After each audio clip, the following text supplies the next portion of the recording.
반등을 해서 좀 다행이긴 한데요. 최근 금융시장을 보면 우리 시장뿐만이 아닙니다. 글로벌 시장도 상당히 좀 불안한 모습을 보이고 있습니다. 제가 좀 차트를 몇 가지 준비했는데 이거부터 먼저 좀 말씀을 좀 드리고 본격적인 얘기를 좀 들어가도록 하겠습니다. 자, 화면을 좀 보여드릴까요? 보여주실까요? 예.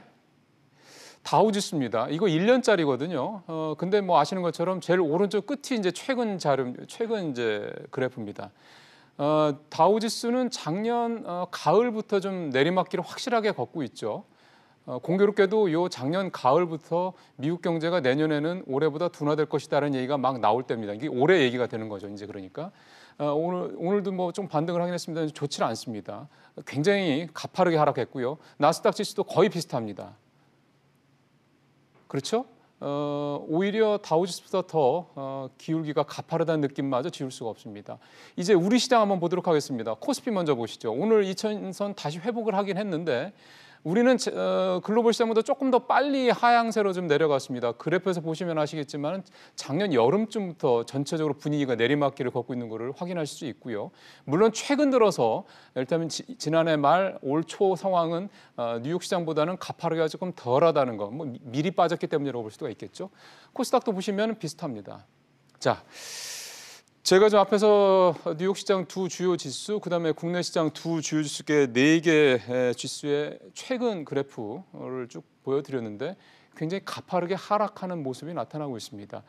그래프 추이를 본다 그러면 더 떨어질 가능성이 높다라고 아마 보시는 분들도 많으실 것 같습니다. 그만큼 불안감이 가득 차 있기 때문입니다. 이 불안감의 근원은 뭘까요? 오늘 그 얘기를 좀 해보겠습니다. 한국외대 강준현 교수 모셨습니다. 교수님 어서 오십시오. 안녕하세요.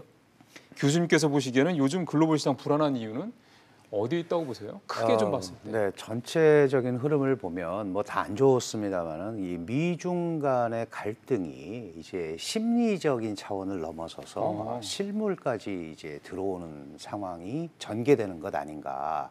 이런 데 대한 불안이 또 다시 심리를 자극하고 그래서 이제 악순환이 돼서 주식 시장이 다시 어렵게 되고 투자자들도 투자를 꺼리고 소비자들은 지갑을 닫고 뭐 이제 이런 현상들이 시작되려는 그런 모습 때문에 그러지 않나 하는 그런 생각을 합니다. 그래서 전체적인 큰 틀로 보면 우리가 이제 뭐 자유무역, 보호무역주의 뭐 이런 얘기들 많이 하지만 작년부터 거의 1년을 이어져 온 미중 간의 이 양강 구도 대결이 이제 본격적으로 실물 경기에 영향을 미치는 상태로 진입한 그런 어떤 신호다 이렇게 봐야 될 것 같아요. 사실은 최근 뉴욕 시장도 그렇고 중국 시장도 그렇고 우리 시장도 그렇고 지수를 급락시켰던 직접적인 이유 중에 하나로 가장 많이 거론되는 게 애플 얘기거든요. 그렇습니다. 말씀하신 실물이라는 게 애플을 봐도 되는 겁니까? 저는 그렇게 봅니다. 왜냐하면 이제 지금까지 우리가 미중 경제 관계 무슨 뭐 통상 분쟁이나 무역 분쟁, 관세 보복 이런 거 얘기했을 때 우선 중국의 직접적인 타격이 가해질 거고 미국 기업은 괜찮지 않겠느냐. 이제 그런 생각을 했습니다. 그러니까 승자는 미국일 가능성이 높으니까. 그러니까 일단은 어쨌든 그 먼저 영향을 받는 것은 중국일 수밖에 없다라는 게 이제 지배적이었고 실제로 그렇습니다. 그런데 어제죠. 이제 주식시장에서 애플의 주가가 한 10% 정도 급락을 해버렸단 말이죠. 근데 묘하게 짐 쿡이라는 이 애플의 CEO가 중국 경기의 부진 때문에 우리가 제대로 성과를 못 올렸다. 그리고 작년 말에도 또 뭐 비밀리에 간 것은 아닙니다만 중국 시장을 한번 보러 갔었습니다.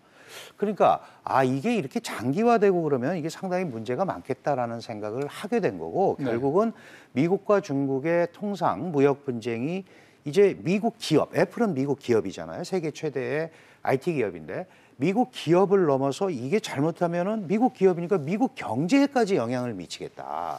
이런 것 때문에 뉴욕 증시마저 흔들리는 이제 이런 모습들이 나타난 게 아닌가 이렇게 봐야 될 것 같아요. 우리 실제로 애플의 중국 시장 점유율이 한 15%에서 작년에 7%대로 떨어졌거든요.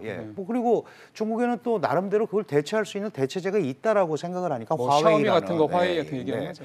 그러니까 이제 그런 부분들이 이렇게 묘하게 뭐 애국주의와 이렇게 겹치면서 애플이라는 미국 기업에 타격을 입혔다. 그리고 그게 미국 경제로 전이됐다. 이런 흐름 속에 있는 것 같습니다. 그러면 그게 그런 식의 교수님 논리라면은 애플만 그러니까 중국에 진출해 있는 뭐 미국의 큰 회사가 애플만 있는 게 아니니까 애플만 그렇습니다. 피해를 볼 것 같지는 않는데요? 그게 이제 처음이라는 의미고요. 실제로 주요 공급망을 중국에 가지고 있고 중국을 주 자신들 브랜드 상품의 타겟으로 하고 있는 많은 기업들, 예를 다국적 들면요? 기업들, 뭐 예를 들면 GM도 합자회사지만 마찬가지고요. 그렇죠. 스타벅스도 지금 중국에서 세계 제일 많이 하고 있지 않습니까? 그래요? 맥도날드도 마찬가지입니다. 예를 들면 소비재 기업, 나이키, 뭐 이런 많은 기업들이 이런 데 휘말릴 가능성이 상당히 많다. 그렇다면 그 자체가 바로 미국에 직접적인 영향을 끼치겠죠. 네. 트럼프 대통령은 그러죠. 그러니까 중국에다 하지 말고 미국에다 공장을 만들어라. 말로는 그렇게 하지만 중국 시장이라는 이 시장을 미국에 가서 만들어서 다시 팔았을 때는 그 이익을 얻을 수가 없거든요. 그러니까 이런 기업들의 우려가 현실로 나타나기 시작하는 그 첫 번째 단추가 아마도 애플의 케이스가 아닌가 이렇게 걱정을 하는 겁니다. 그러면 그런 시기에 미국 경제에 미국 기업들한테 실질적으로 실물적으로 영향을 미치기 시작한다. 미중 무역 갈등이 이제 미국한테도. 네. 그러면 미국 경제가 정말 올해 이것 때문에 안 좋아질 수 있는 여지가 충분해 보이는데요. 그렇죠. 그 좀 전에 우리가 차트에서도 봤습니다만은 작년 이제 하반기부터 사실 트럼프의 미국 경제가 막 이렇게 호황을 구가했던 가장 큰 틀은 사실 미리 좀 땡겨서 쓴 게 있잖아요. 금리 인상도 좀 자제시키고 막 이러면서 내년에 그러니까 올해 2019년에 성장할 것도 좀 미리 땡겨서 쓴 부분도 있거든요. 이제 그런 부분들도 네. 이제 나타나는 거고요. 결국은 지금 뭐 실업률은 역대 최저입니다. 3.7%로서 표면적으로는 아주 좋지만 그러니까요. 이제 중미 무역 갈등, 특히 뭐 휴전을 해서 세 번째 관세 보관은 내년 3월 1일 올해죠. 올해 3월 1일로 연기는 90일 연기도 있잖아요. 연기도 예. 있지만 네. 그거야말로 이제 잘못되면은 그거는 100% 소비재 제품들입니다. 그러면 미국의 소비자들한테 이제 직접 영향이 가거든요. 그러면 이런 경기 부진, 특히 그 잘 아시다시피 구매자 관리 지수 같은 경우도 그 54%대로 떨어졌습니다. 2008년 이후에 처음이거든요. 그러니까 구매 관련 지수가 이렇게 많이 떨어졌다는 얘기는 그 금융위기 상황으로 많이 떨어졌다는 얘기는 네, 경기를 우호적으로 안 본다는 기업들이. 거죠. 기업들이. 그러니까 우리로 따지면 기업 실사 지수랑 비슷한 거군요. 그렇습니다. 왜냐하면은 이 물건을 만들어야 되는 재료, 원자재를 사는 구매자들이 이게 많이 팔릴 것 같으면 많이 살 것 아니겠습니까? 그런데 그 사람들의 관점으로 보면 이게 경기가 활성화되기 어렵다고 그래서 자꾸 떨어지는 거거든요. 기업들이 그런 거는 또 본능적으로 잘 알죠. 중국은 그게 50 이하로 떨어졌습니다. 29개월 만에. 그럼 50이 기준 아니에요? 예, 52 이상이면 좀 좋게 좋은 보는 거고. 거고 물론 미국은 아직도 50 이상이지만 이제 떨어졌고 중국은 50 이하로 떨어져 버린 거죠. 29개월 만에 떨어졌기 때문에 이게 중미 무역 갈등이 계속된다면 이 두 나라가 참 어렵겠다. 그리고 애플의 케이스를 봐서 이게 파장이 크구나. 그래서 이제 7일부터 그 9일까지 베이징에서 그 미국과 중국 간에 이제 무역 협상이 차관급 회담이 시작이 되는데 뭔가 조금의 결과라도 있지 않아야 될까 이런 이제 희망을 갖고 있는 거죠. 근데 지금 분위기는 뭐 좀 되는 쪽으로 가는 거 아니에요? 서로 이제 그런 부분을 더 계속 각을 세우게 되면 아마 문제가 심각해질 거라고 생각을 하는 것 같아요. 근데 이 문제의 본질이 우리가 이제 다시 한번 살펴봐야 되는데요. 사실은 미국이 8가지 요구를 했습니다. 작년 3월경이죠. 근데 그 사실은 중국의 뭐 이 기술 절취라든가 불공정 무역이라든가 이런 것 때문에 미국의 일자리가 없어지고 공장이 없어진다. 그러니까 트럼프가 대선 과정에서부터 계속 얘기했던 거거든요. 그래서 중국의 무역 관행을 개선해야겠다. 그래서 8가지 요구를 하는데 그 핵심이 뭐냐 하면 해킹하지 마라. 지재권 보호해라. 지적재산권 보호해라. 그다음에 기술 절취하지 마라. 그리고 기업들이 중국에 가면 묘한 그 불공정 관행이죠. 기술 이전 서비스 항목을 집어넣어서 기술도 가져가죠. 그다음에 중국 제조 2025라는 이 그 IT 굴기, 그 기술 굴기를 하는 데 있어서 뭐 거의 국有기업처럼 밀어주고 그러니까요. 있단 말이죠. 예. 이제 이런 부분들을 개선하라고 그런 겁니다. 그런데 이게 사실 중국이 한 번에 하기가 굉장히 어렵죠. 특히 제조 2025 같은 경우는 뭐 4차 혁명 관련된 이런 그렇습니다. 첨단 네. 기술 쪽이잖아요. 그러니까 그것만을 이제 중국의 그 변론에 따르면 그러면 우리는 영원히 미국 밑에 있으라는 거냐. 그렇죠. 중국은 이렇게 얘기를 하는데 미국은 그러니까 정상적인 방법으로 개발을 해서 하는 거는 괜찮지만 계속해서 이렇게 절취하고 이게 이제 나중에는 어디까지 가냐면 그렇게 번 돈을 가지고 군사력에 투사를 한다.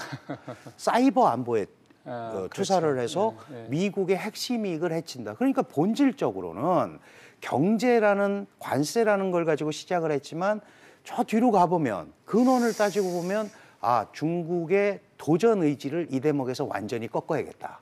약간 패권 주도 당연히 경쟁이 있습니다. 네. 크군요. 패권의 기본적인 틀을 가지고 있고요. 그래서 지금 이렇게 살펴보면 관세 전쟁은 애초부터 전쟁이 성립하지 않습니다. 왜냐하면 중국은 미국에 5,050억 불을 수출을 합니다.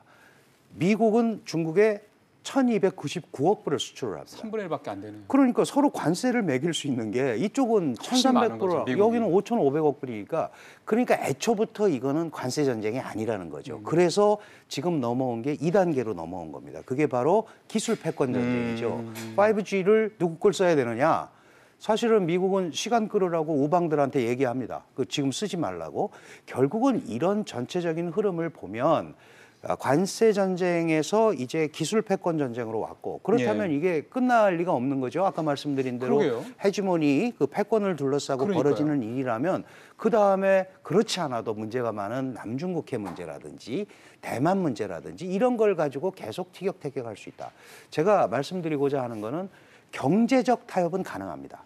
포괄적으로 얼마든지 가능하지만 그 근저에 숨어 있는 다른 부분까지도 중국이 포기하기는 매우 어렵다. 왜? 예. 그 중국이 그걸 만약에 포기를 하게 되면 미국에 너무 많이 양보했다라는 인상을 국민들한테 주게 되죠. 60년대인가요? 그때 일본이 경제적으로 확 클 때도 사실은 이제 플라자 합의 같은 그 플라자 합의는 80년대니까 네. 이제 그때까지 가서 보면은 이제 결국 일본은 플라자 합의라는 걸 통해서 이제 알았어 했잖아요. 네네. 그럼 중국이 일본처럼 84년도 일본처럼 그렇게 제2의 뭐 플라자 합의라는 이런 식으로 아유 안 되겠네. 이제 우리도 그냥 알았어 일본처럼 할게라고 할 가능성을 교수님께서는 저는 일단은 안 그럴 보시는 가능성은 크게 보지 않습니다. 왜냐하면 실제로 이제 미국의 외교 정책에서 보면 자신들의 GDP를 한 60% 정도, 50%가 넘으면 긴장을 하고요. 60%부터는 제어를 하기 시작한다. 그런 게 있는데요. 지금 마침 중국이 62%입니다. 미국 GDP에. 그리고 일본도 60% 넘어서 플라자 합의가 됐고 그전에 독일도 제조업을 가지고 그렇죠. 도전을 했다가 사실 좌절을 했거든요. 예. 근데 문제는 뭐냐 하면 미국과 독일은 당시에 서독이죠. 이 나라들은 기본적으로 자유민주주의 질서를 가지고 움직였습니다. 그런데 중국은 자신들의 방식으로 자신들의 힘으로 사회주의적 방식으로 현대화된 강국을 만들겠다는 거거든요. 그러니까 최대한 버티려는 노력을 미국이나 독일보다는 많이 할 겁니다. 근데 그게 일본이나. 네.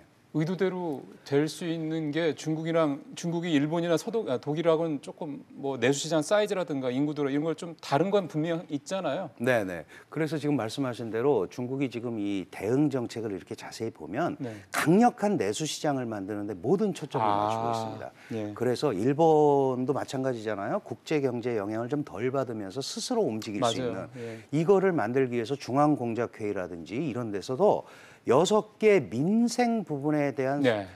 소득공제 이런 거를 처음으로 실시합니다. 그래서 강력한 내수 진작을 가지고 좀 버텨보자 이런 정책을 가는 것 같습니다. 내수가 요만한 우리로서는 참 부러운 얘기입니다. 그렇습니다. 교수님 말씀 잘 들었습니다. 고맙습니다. 예.